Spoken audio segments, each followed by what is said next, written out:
احوال، مختلف قمیصوں کے احوال، ان سے اگلے دور کی کیسے رہنمائی لی جا سکتی ہے۔ اب حضرت یعقوب علیہ السلام نے اپنے انتظار کا وہ دور اس کی طرف چلے گئے۔ فرمایا فصبر جمیل۔ اب یہ اندر کی مشکلات ہیں، گھریلو مشکلات ہیں، ان میں غصہ نہیں دکھانا، طیش نہیں دکھانا۔ گھریلو اور خاندانی معاملات میں اپنے معاملات کو حل کرنے کے لیے صبر کی ضرورت ہوتی ہے، برداشت کی ضرورت ہوتی ہے، ایک وقت کے انتظار کی ضرورت ہوتی ہے۔ اب ایک بچے کے تو بچوں نے قتل کروا دیا، گھر سے نکال دیا، اور باپ غصے میں آ کر باقیوں کو گھر سے نکال دے تو پورا خاندان تتر بتر ہو جائے گا۔ اب بڑے لوگوں کو بڑا بن کر اپنے اوپر برداشت کرنا پڑتا ہے۔ اب حضرت یعقوب علیہ السلام وہ برداشت کرتے ہیں۔ فصبر جمیل واللہ المستعان علی ما تصفون۔ اللہ تمہاری ان ساری چیزوں کے بارے میں جانتا ہے، تم جو کچھ بیان کر رہے ہو، اس لیے میں تو اللہ کے سپرد کرتا ہوں، اپنے آپ کو بھی، تمہیں بھی، اور یوسف کو بھی۔ اب ادھر سے قافلے چل رہے ہیں، جاءت سیارۃ، ایک تجارتی قافلہ۔ یہ حضرت یعقوب علیہ السلام مصر اور حجاز کے راستے پر بیٹھے ہوئے، کنعان میں۔ آگے مصر کی طرف راستہ جاتا ہے، اور ادھر سے شام کی طرف سے اور حجاز کی طرف سے قافلے، تجارت کے قافلے چلتے ہیں۔ افریقہ سے قافلے چلتے تھے، ہندوستان سے چلتے تھے، اور مصر تک جاتے تھے، اور ادھر سے چلتے تھے، یہاں سے یمن سے ہوتے ہوئے، عرب سے ہوتے ہوئے، عرب اس کا مرکز تھا۔ اب حجاز کے یہ تجارتی قافلہ یہ یہاں سے گزر رہا ہے، تجارتی شاہراہ پر حضرت یعقوب علیہ السلام بیٹھے ہوئے ہیں، تاکہ مصر کے حالات سے بھی آگاہی حاصل کریں، شام کے حالات سے بھی آگاہی حاصل کریں، حجاز کے حالات سے بھی آگاہی حاصل کریں، یمن کے احوال سے بھی آگاہی حاصل کریں۔ تجارتی قافلے، اب قافلے والوں نے یوسف علیہ السلام کو تو اٹھا لیا، اب ان کو لے گئے، لیکن اب وہ بتانا نہیں چاہتے کہ آدمی کون ہے۔ وہ کہتے ہیں اگر پتہ چل گیا کہ آدمی کون ہے تو یا قریب کی آبادی والے، ان کا اثر و رسوخ ہے، یعقوب علیہ السلام کا قبیلہ ہے، ان کا اپنا اقتدار ہے، اور ان کے تعلقات ہیں ہر آنے جانے والے لوگوں کے ساتھ۔ اب انہیں پتہ چل گیا، بھائیوں کو بعد میں آ کر انہوں نے بیچ دیا، انہیں پتہ چل گیا جو یا تو یعقوب علیہ السلام کا بیٹا ہے۔ اب ان کو پریشانی لگ گئی، اب اس کو اگر ظاہر کرتے ہیں، یہاں بتاتے ہیں، تو پھر ہمارا قافلوں کا رک جانا، تجارتی قافلے رک جائیں گے، اس لیے وَأَسَرُّوهُ بِضَاعَةً، انہوں نے اپنا سامان بنا کر چھپا لیا، کسی کو پتہ نہ چلے۔ وَاللَّهُ عَلِيمٌ بِمَا يَعْمَلُونَ۔ اب قرآن کہتا ہے گھر سے نکال کر اللہ نے پہنچانا کہاں ہے، اس لیے کہ اگلا دور امامت کا، قیادت کا، لیڈرشپ کا، مسائل کے حل کرنے کی، حکومت کی ذمہ داریوں کا یوسف علیہ السلام کو ملے گا۔ اس لیے نظریہ یعقوب علیہ السلام کا لیا، اور ادھر سے حکمت عملی اور تجربہ حکومت چلانے کا لینا ہے۔ اس لیے قافلہ انہیں لے کر، تجارتی قافلے جب جاتے تھے تو سب سے پہلے اپنا مال حکمرانوں کے سامنے پیش کرتے، تو انہوں نے سب سے پہلے اپنا مال وزیر اعظم مصر کے سامنے پیش کیا کہ یہ بہترین نوجوان ہے، غلام، یہ لے لو۔ 20 درہم میں اس نے خرید لیا۔ 20 درہم تو کوئی قیمت نہیں، انہوں نے 20 درہم ویسے لے لیے تحفے کے طور پر، اور یوسف علیہ السلام کو دے دیا کہ آئندہ ہمارے لیے یہ مصر میں آنا جانا آسان ہو جائے، تجارتی راستے ہمارے لیے آسان ہو جائیں۔ اب یوسف علیہ السلام کو اللہ نے مصر کے اقتدار اور حکمران طبقوں میں پہنچا دیا۔ کیوں پہنچا دیا؟ کذالک مکننا لیوسف فی الارض۔ اب یہ باہر سے گئے ہوئے، باہر سے جانے والے لوگ دوسرے ملکوں میں اپنی پوزیشن اور حیثیت نہیں رکھتے ہیں، ان کے کوئی طاقت ویلیو نہیں ہوتی، سیاسی ویلیو، اجتماعی ویلیو، نظام چلانے کی طاقت وہ ان کے اندر نہیں ہوتی، وہ وہاں کا معاشرہ انہیں قبول نہیں کرتا۔ تو اللہ نے یوسف علیہ السلام کو مصر کے اقتدار میں پہنچا دیا، اور مصر کا وزیر اعظم اس کی اولاد نہیں، وہ کہتا ہے اکرمی مثوا، بیوی کو ہدیہ دے کر کہتا ہے اس بچے کو پوری عزت و اکرام کے ساتھ پوری تعلیم و تربیت دینی ہے، عسیٰ ان ینفعنا او نتخذہ ولدا، یہ ہمارا اگلے دور کا نمائندہ بنے گا، ہمارا تو اور والی وارث کوئی نہیں، یہ ہمارے وراثت کا یہ حصہ بنے گا، ہم اسے بیٹا بنائیں گے اور یہ آگے بڑھے گا۔ اب حضرت یوسف علیہ السلام عزیز مصر کے بیٹے بن کر، اس کے گھر کا فرد بن کر، اس کے گھر میں زندگی بسر کر رہے ہیں، ناز و نعمت پہ پل رہے ہیں، لیکن انتظام دیکھ رہے ہیں وہاں جا کر بھی وہ انتظامی صلاحیتوں میں کہ مصر کے وزیر اعظم کا گھر کیسے چلانا ہے، اس کا سیکریٹریٹ کیسے چلے گا، اس کی معلومات اپنی کتنی ہے، وہ پلاننگ کیسے کرتا ہے۔ اب جیسے جیسے بڑے ہوتے گئے اس کا پورا نظم مملکت انہوں نے سنبھال لیا، پورا وزیر اعظم سیکریٹریٹ امام حضرت یوسف علیہ السلام نے سنبھال لیا، اس کا گھریلو نظام سنبھال لیا، اس کا تجارتی نظام سنبھال لیا، اس کا باغبانی اور زراعت کا نظام سنبھال لیا۔ اب ساری چیزوں پر انہوں نے گرفت پیدا کر لی۔ اب ہر طرف یوسف علیہ السلام کی صلاحیتیں اور تدبیر، وَيُعَلِّمُكَ مِن تَأْوِيلِ الْأَحَادِيثِ، یہ عملی قوت ہوتی ہے۔ مولانا سندھی نے بڑی زبردست بات کہی ہے، ہر معاشرہ اس کے اندر دو چیزیں ہوتی ہیں، ایک سوشل قوت اور ایک اس کا حکومت نظام چلانے والی قوت۔ نظام چلانے والی قوت عارضی ہوتی ہے، بدلتی رہتی ہے، کبھی ایک آتی ہے کبھی دوسری۔ سوشل قوت مضبوط ہوتی ہے، معاشرتی قوت۔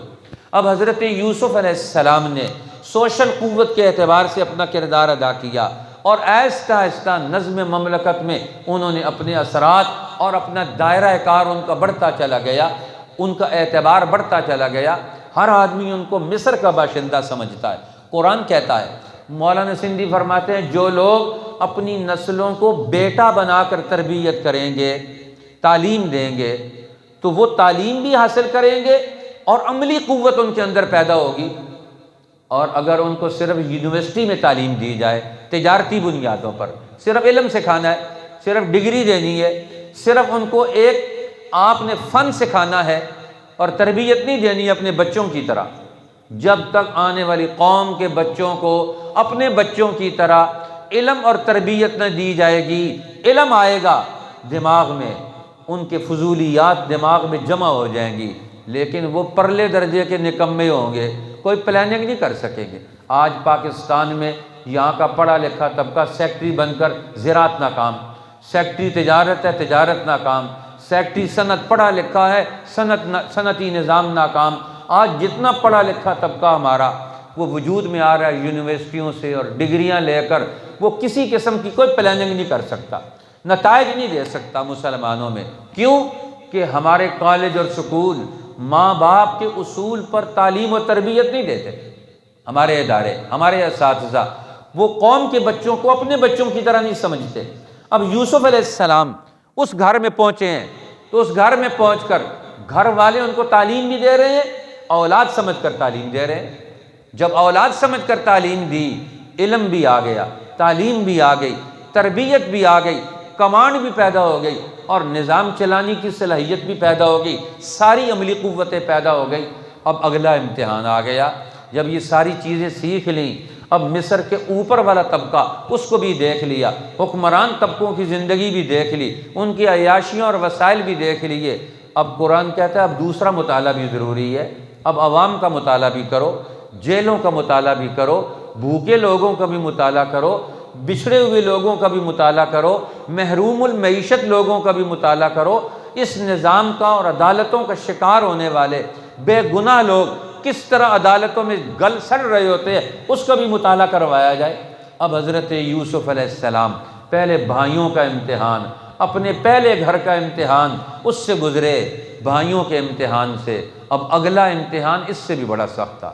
مولانا محمد میاں رحمۃ اللہ علیہ بڑا اچھا جملہ لکھا انہوں نے، مولانا عبد الرحمن سہروی نے بھی، کہ یہ جو انسان مشکلات کا امتحان ہوتا ہے اس میں تو ہر آدمی نکل جاتا ہے، برداشت کر لیتے ہیں، اکثر لوگ اس کو برداشت کر لیتے ہیں، مقصد اونچا ہے، بلند ہمت ہے، اس کو برداشت کرتے ہیں۔ لیکن یہ جو دوسرا امتحان ہے نا، عفت اور پاک دامنی کا، آپ کو عیش و عشرت کا سامان مل جائے، حسن و جمال مل جائے، خوبصورت ترین عورتیں موجود ہوں، اور پھر انسان اپنی خواہشات کو، اپنی عفت اور پاک دامنی کو کنٹرول میں رکھے، یہ انسان کا سب سے بڑا کمال ہے۔ اس امتحان سے بھی یوسف علیہ السلام گزرے، اور ایسے گزرے کہ مصر کا اوپر سے لے کر نیچے تک ہر طبقہ اس کی آنکھیں یوسف علیہ السلام کے سامنے جھک گئی کہ واقعتاً کہ یوسف نے کسی کی کبھی خیانت نہیں کی، انہوں نے کسی کا کبھی حق نہیں مارا، کسی کو کبھی کوئی نقصان نہیں پہنچایا، اپنی عفت اور عصمت بھی اور دوسروں کی عفت اور عصمت بھی، اس کو بھی انہوں نے قائم رکھنے کا عملی اور اخلاقی نمونہ پیش کر کے دکھایا۔ جیل چلے گئے۔ وہ کہتے ہیں حضرت یوسف علیہ السلام دعا مانگتے ہیں، رب السجن احب الی مما یدعوننی الیہ، اے میرے رب یہ مصر کا حسن جس گناہ کی طرف مجھے دعوت دیتا ہے، اس کے بجائے میں قید خانے کو ترجیح دیتا ہوں، قید خانے میں جانے کے لیے۔ اب یوسف علیہ السلام قید خانے کی طرف جب پہنچتے ہیں، وہ بھی واقعہ ہے کہ ملکہ مصر نے الزام لگا دیا کہ آپ اراد باہلک سوءا الا ان یسجن او عذاب علیم، جو تیرے گھر والوں کے لیے برائی کا ارادہ کرے اس کے لیے کیا سزا ہونی چاہیے، اس کو قید میں ڈالا جائے یا اسے کوئی اور گہری سزا دی جائے۔ اب یوسف علیہ السلام اکیلے کھڑے ہیں، وہاں الزام لگ گیا۔ اب اس الزام سے کوئی گواہ موجود نہیں ہے، اب اندر سے واقعات کے اندر سے گواہی اور استشہاد لے کر آنا، یہ سب سے بڑا کمال ہے۔ اب یوسف علیہ السلام اس گناہ سے بھاگ رہے ہیں، وَاسْتَبَقَ الْبَابَ، دروازے کی طرف جا رہے ہیں۔ یہ انسان کی ہمت ہے، انسان اپنی ہمت اور ارادے سے بند دروازوں کو کھلوا دیتا ہے۔ 7 بند دروازوں کے اندر یوسف علیہ السلام تھے اور وہاں سے اپنے عزم اور ارادے کو لے کر آگے بڑھے، ہر دروازہ ان کے سامنے کھلتا چلا گیا اور وہاں سے نکلے تو آخری دروازے پر عزیز مصر کھڑا ہے، آگے وہ ہے، درمیان میں یوسف علیہ السلام ہے، پیچھے زلیخا ملکہ مصر ہے۔ اب یہ حالات اور واقعات، پورا محل سامنے موجود ہے، اس کے لوگ سارے موجود ہیں۔ اب یوسف علیہ السلام کو وہ اس وقت مجرم قرار دیتے ہیں، لیکن قرآن کہتا ہے مجرم قرار دینے سے پہلے حالات اور واقعات کا جائزہ لو، اپنے نظام کی حیثیت کو دیکھو۔ تمہارا نظام مجرم کو مجرم ثابت کرے، بے گناہ کو بے گناہ ثابت کرے، وہ نہیں کر سکتا۔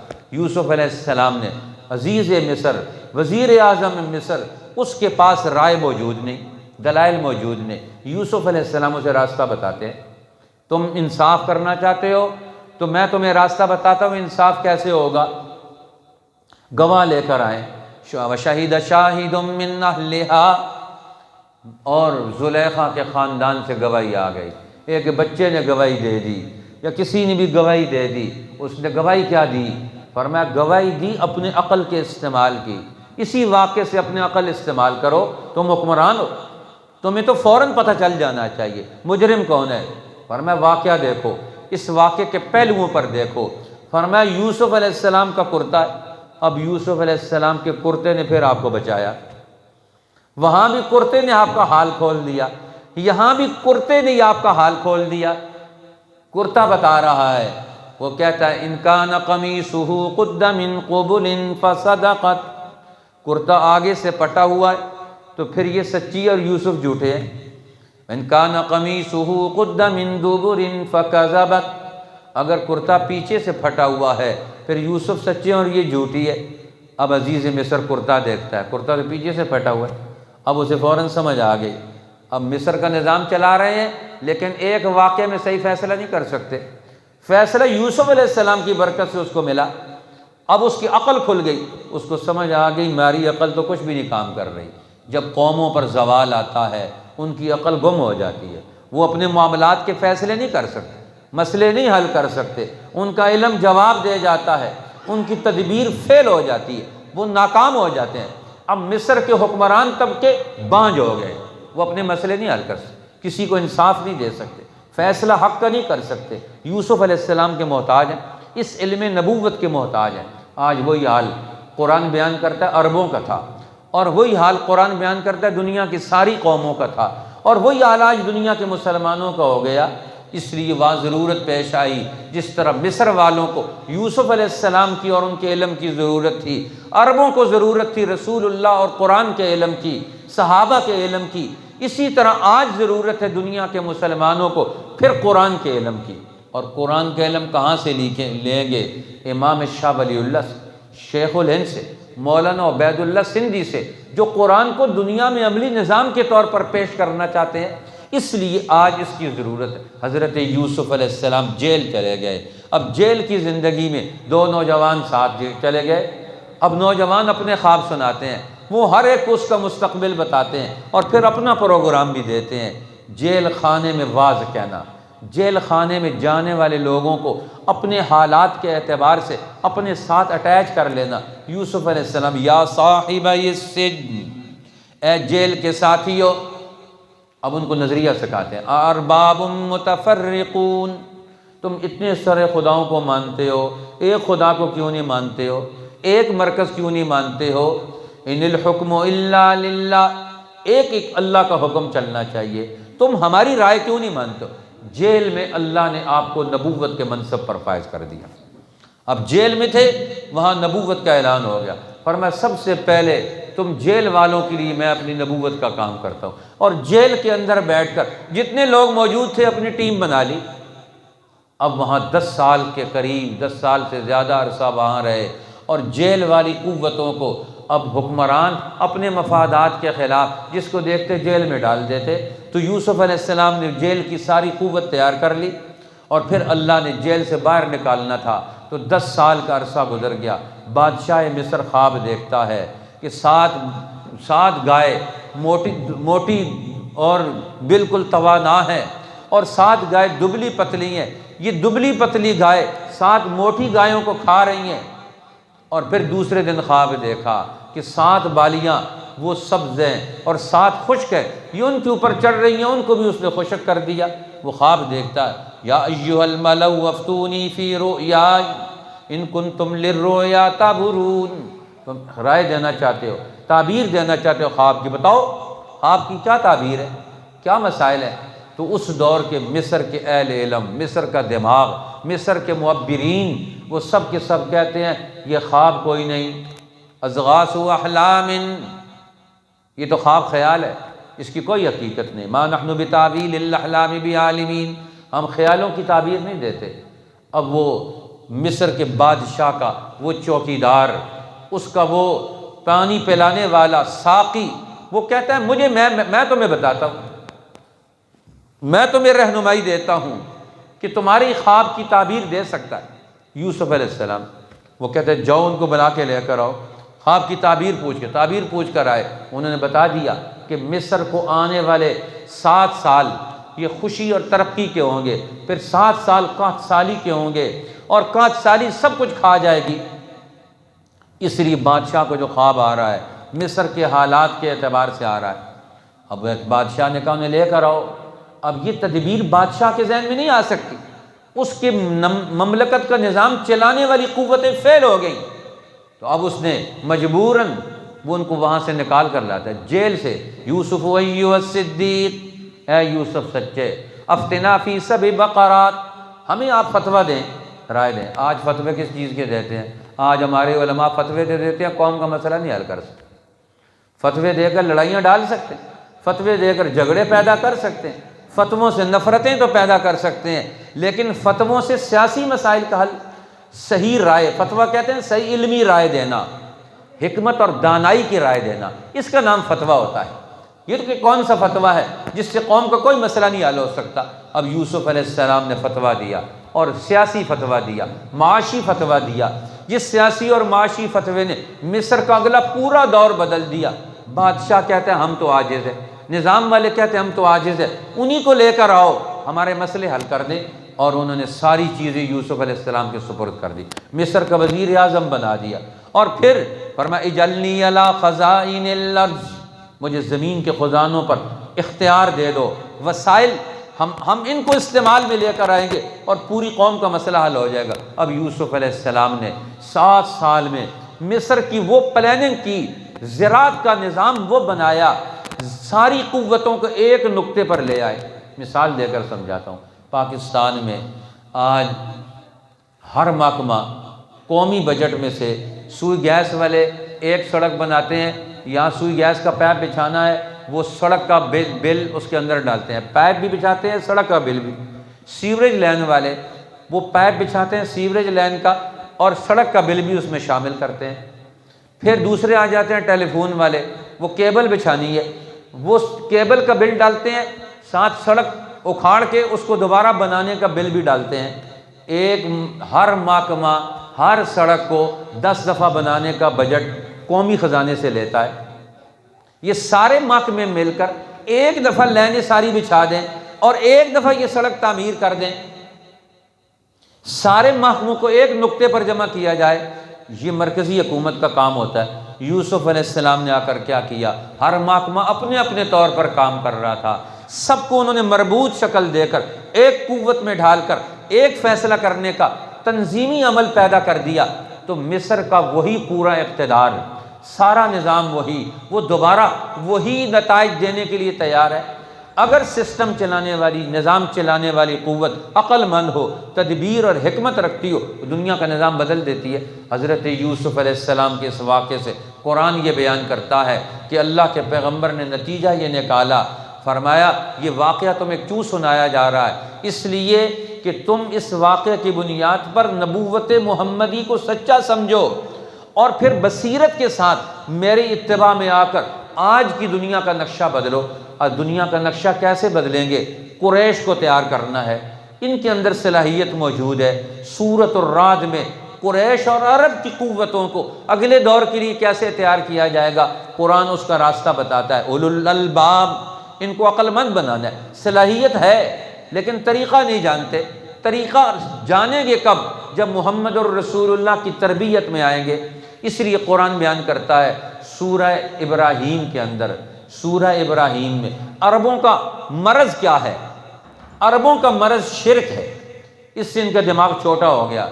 ان نعبد الاصنام، ابراہیم علیہ السلام کہتے ہیں ان کی عقل ذہنیت چھوٹی ہو گئی، میری نسل کو بت پرستی سے بچاؤ۔